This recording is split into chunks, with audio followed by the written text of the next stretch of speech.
जगह क्यों उधर आ रहा है? किसी को कोई काम नहीं है स्टील वाले लोग। अरे काशिफ भाई बुलाओ। लाइट है ये।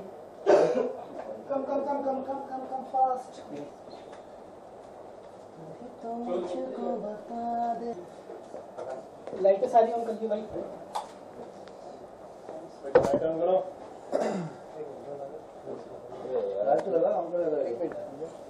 सर सवाल कहीं से भी है, बुक सेंटर ही जाएगा। एमबीएस किसका है? तेरा एमबीएस है? ठीक है, डन गाइस, डन है। शुरू की जाए आप ही की कहानी और आपकी जुबानी, मतलब एंग्री यंग मैन की कहानी कुछ 2 लफ्जों में बताइए। 2 लफ्जों में एंग्री यंग मैन की कहानी ये है कि it's the love story of a angry young man. बस। किरदार की अगर बात करूं जी। तो काफी एक्शन देखने को मिला। एक्शन है, ज़रूर है। ये किरदार अर्जुन, जिसका नाम अर्जुन है, अर्जुन सिंह रनावत, उसका एक मकसद है अपनी ज़िंदगी में जिसे अचीव करने के लिए वो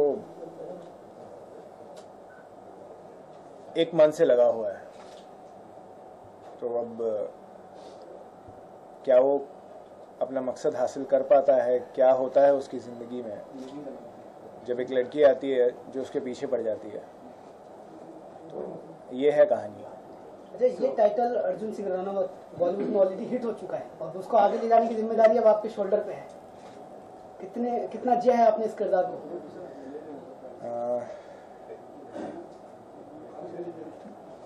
देखिए, कहानी एक तौर पे मेरी है, तो इस किरदार को तो मैंने पिछले 2 साल से हर रोज़ जिया है, तो इससे ज़्यादा क्या कह सकते हैं। अच्छा, आपके अगर किरदार की बात करूं एग्री यंग मैन में, तो किस तरह से आपने एग्री यंग मैन को अपनी तरफ आकर्षित किया या फिर एग्री यंग मैन आपकी तरफ आकर्षित हुआ? मैंने एक्चुअली आकर्षित करने की बहुत कोशिश की है और आपको पता करना पड़ेगा मूवी देख के कि वो एक्चुअली में आकर्षित हुए हैं कि नहीं हुए हैं। मेरे किरदार का नाम सारा है और वो बहुत ज़्यादा बात करती है, हंसती रहती है पूरे टाइम और अर्जुन के पीछे पड़ी है और जानना चाहती है कि वो एंग्री क्यों रहता है, वाई इज ही एंग्री। ऐसा क्या चीज़ देखी थी अर्जुन के अंदर जो आप आकर्षित हुई उनकी तरफ? और एक्चुअली सारा जो कैरेक्टर है बहुत ज़्यादा फिल्में देखती है, पसंद करती है, एक्शन मूवीज़ बहुत देखती है और अर्जुन जो कैरेक्टर है मूवी में वो बहुत फाइट करता है। उसने कहीं पे देख लिया, उसको बचा लिया, सारा को बचा लिया और बूढ़े लोगों की मदद करता है, बच्चों की मदद करता है, फाइट करता है, गुंडों से लड़ाई करता है, तो इसलिए वो पड़ जाती है प्यार में। अजय, जब भी एंग्री मैन की बात आती है तो सबसे पहला नाम ज़हन में आता है अमिताभ बच्चन जी का, तो उनसे कुछ इंस्पिरेशन वगैरह कुछ लिया? सर, हम बहुत छोटे लोग हैं, तो अपने आप को अमित जी से कंपेयर करने की गुस्ताखी हम लोग नहीं कर सकते हैं। खैर, as far as playing the character is concern, हम लोगों ने कभी कॉन्शियसली ये नहीं सोचा कि हमें angry young man mister Amitabh Bachchan से इंस्पायर होकर बनानी है। हम लोग जब शूटिंग ख़त्म करके जब एडिट टेबल पे जब हमने मूवी देखी, तब हमें लगा कि ये किरदार है, अगर इस किरदार के ऊपर हम टाइटल दें तो उसका टाइटल क्या हो। तो उस लिहाज से अगर हम लोग जब सोचने लगे तो एंग्री यंग मैन यही टाइटल हमें जहन में आया और सबने यूनानिमसली इसी टाइटल को सिलेक्ट किया। स्टोरी बोर्ड की अगर बात करें तो क्या पावरफुल लगा फिल्म के अंदर देखने के लिए कि ये किरदार मैं ही करूं?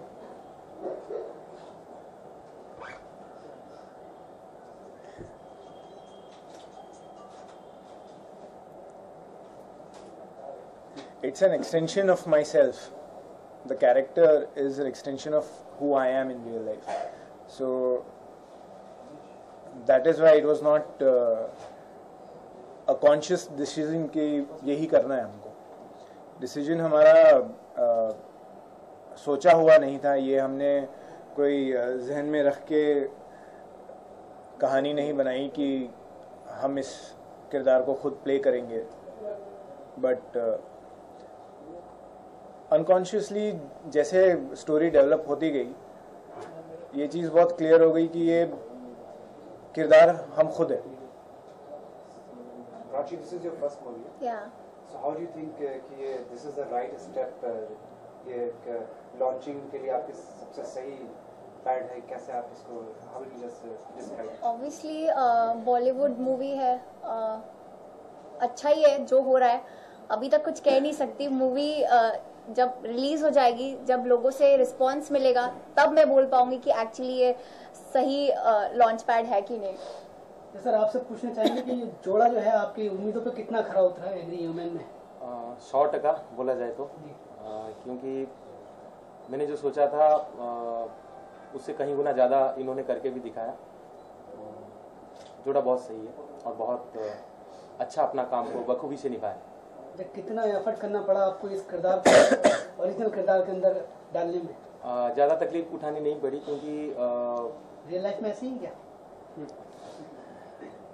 एक्चुअली स्टोरी में जो कैरेक्टर की ज़रूरत थी वो कैरेक्टर को इन्होंने पहले से बहुत अच्छी तरह जान ली थी, परख ली थी। और अरे आप सवाल से भाग रहे हो, ये आपको सवाल कर रहे हैं कि क्या मैं एक्चुअली रियल लाइफ में भी वही हूँ? नहीं, रियल लाइफ में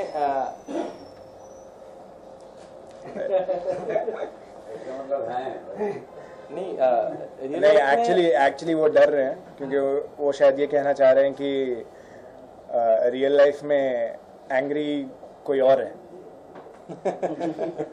नहीं, वैसा नहीं। एंग्री का मतलब ये नहीं होता है कि हमेशा हर लोगों के ऊपर गुस्सा करना, ये करना, वैसा नहीं होता है। लेकिन उसके बावजूद भी एक अच्छे इंसान होता है जो कि अच्छे चीज के लिए हमेशा गुस्सा करता है। तो वो वाला चीज इनके अंदर मतलब बहुत ही है। इनका किरदार जो ही है, मतलब वो जो करते हैं फिल्म में, बुरे लोगों को मिटाते हैं, अच्छे लोगों को एक्सेप्ट करते हैं। तो रियल लाइफ में मैंने देखा वो सेम है। अर्जुन, फर्स्ट मूवी है, बॉलीवुड के अंदर कदम है, काफी जिम्मेदारियां लेके आगे बढ़ रहे हो आप, क्योंकि मेन लीड के ऊपर ज्यादा ध्यान रहता है। डायरेक्टर तो अपना काम कर चुका, अब आगे ले जाना आपकी जिम्मेदारी है। सर अब आगे ले जाना आप लोगों की जिम्मेदारी है, हमारी नहीं। हमने अपना काम कर दिया, हमने आपके सामने चीज रख दी है। अब आप जब 11 तारीख को इसे थिएटर्स में देखेंगे और अप्रिशिएट करेंगे, तब फिर हमें पता चलेगा कि क्या हमने सही काम किया है या गलत। अरे कहीं ना कहीं थोड़ा सा साउथ का टच आया है एक्शन में, तो क्या एक्शन डायरेक्टर उधर वहीं से थे या यहाँ पर इस चीज को क्रिएट किया गया? एक कमर्शियल मूवी है, out and out masala movie है, तो उस लिहाज से जिस तरह का एक्शन रिक्वायर्ड था वो any which ways that call is the directors call. So आप ज़्यादा डीप अगर इसके बारे में कॉन्वर्स करना चाहें तो आप हमारे डायरेक्टर साहब से कर सकते हैं। सर सबसे पहले एक चीज होती है फिल्म का म्यूजिक जी। अगर म्यूजिक हिट होता है तो 50% कहीं ना कहीं जीत हो जाती है जी। तो आपके हिसाब किताब से अंदर लेकिन इसका म्यूजिक दिया है, तो क्या खास म्यूजिक में ऐसा लगेगा कि जो याद रखा जाए? पहली बात तो ये है कि हम जब भी कुछ गाने सुनते हैं तो कुछ ना कुछ ट्यून्स हमारे कानों को सुनाई देता है कि पहले से इसको हमने कहीं सुना हो। लेकिन एंग्री यंग मैन का जो म्यूजिक है वो बिल्कुल नया है। एक नए ट्यून के साथ कुछ नए चीज़ों को बहुत ही बखूबी से पंच किया है म्यूजिक डायरेक्टर ने, और बहुत दिल से बनाया म्यूजिक को। और मेरे ख्याल से जो चीज़ दिल से बनाई जाती है वो चीज़ को किसी के साथ कंपेयर नहीं की जाती और हमेशा वो अच्छा ही लगता है। तो वो कौन सा गाना है जो इस जोड़े को बड़ा पसंद आया फिल्माते हुए, या याद है उसके वर्डिंग गुनगुना के? मुझे वर्डिंग्स तो याद नहीं है, पर हाँ खामोशियाँ मेरा फेवरेट है। खामोशियाँ, एक वजह दो, तेरे बिन जिया जाए ना, सारे तीनों गाने मुझे बहुत ज़्यादा पसंद है। डिप्लोमेटिक आंसर तो खैर आप नहीं कह सकते इसको, क्योंकि क्या होता है ना कि आप एक चीज़ बनाने के लिए, तैयार करने के लिए मेहनत करते हो, उसके बाद अगर आपको बताया जाए कि 3 चीज़ें आपने तैयार की हैं, इसमें से आप सिलेक्ट करोगे आपको कौन सी सबसे ज़्यादा पसंद है। सारी चीज़ें हमारी हैं, हमने मेहनत की है उनके ऊपर, अब उसमें से एक सिलेक्ट करना हमारे लिए बहुत डिफिकल्ट हो जाएगा। फाइनली आप तीनों से क्या कहना चाहोगे आप ऑडियंस से? 11 अप्रैल को आप जलवागर होने वाले बॉक्स ऑफिस पे पहले मैं ये बोलना चाहूंगी, प्लीज आप 11 अप्रैल को सबसे पहले तो आप हमारा YouTube पे जाके वीडियो देखिए, ट्रेलर देखिए, लाइक्स दीजिए, लाइक्स बढ़ाइए। और दूसरा 11 अप्रैल को ये मूवी रिलीज हो रही है, जाके देखिए और I want the responses, please बताइए कैसी मूवी है। We need your support. Please catch our trailer on YouTube and please come on 11th April to a theater near you. जो दिल से बनती है जो चीज़ बहुत ही अच्छी बनती है, हम लोगों ने दिल से बनाया है, तो प्लीज़ आप लोग भी जरा दिल से देखिए और please. Thank you sir, thank you so much. कैसे क्लोज होगा?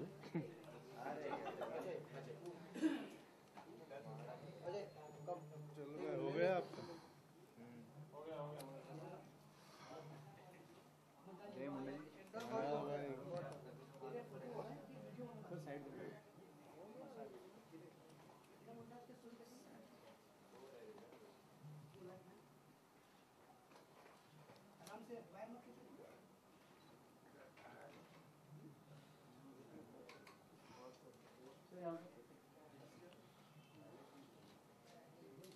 अरे बस हो गया, चलो चलो।